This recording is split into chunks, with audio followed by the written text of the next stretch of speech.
the world's oldest baby.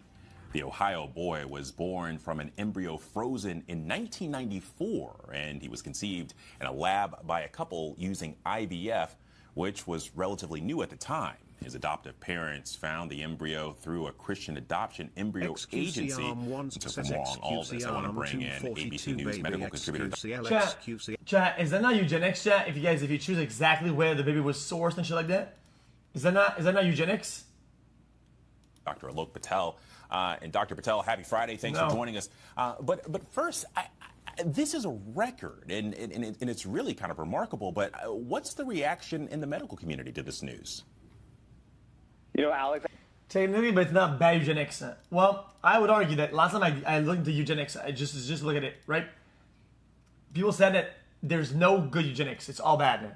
If it is bad. That's why it's just not. I know people will see these headlines and think this is sci-fi, this is something of the future, but some of the physicians and scientists I've talked to are like, hey, no, this is what we can do with reproductive science and technology. The fertility doctors I've talked to, the reproductive endocrinologists, see this headline and say, yes, spread awareness that we can keep these embryos frozen for a very long period of time. But if you look at the broader conversation among the healthcare community, this really sits in that Venn diagram of human biology and development, scientific advancement, and ethics and individuality in kind of making these decisions for families. So, yes, call it a scientific... Chat, I'm about to say something fucking outrageous, chat. You guys, this is the question. It's not, you guys, it's a question, chat. People say, oh, we don't do eugenics, we do this and that. All right.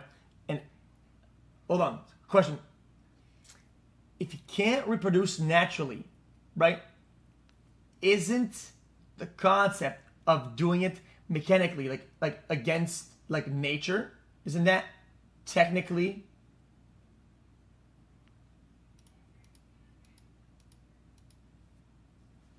no? Okay, interesting. Understandable. Big Marvel, appreciate science and realize that there's a lot of humanity in this story. Well, and that's a really good point, Doc. But I'm also kind of curious, you know, implanting older embryos, is it more of a risk?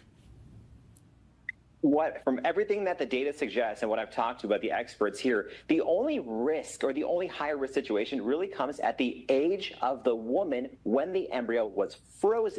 All right, I don't care anymore.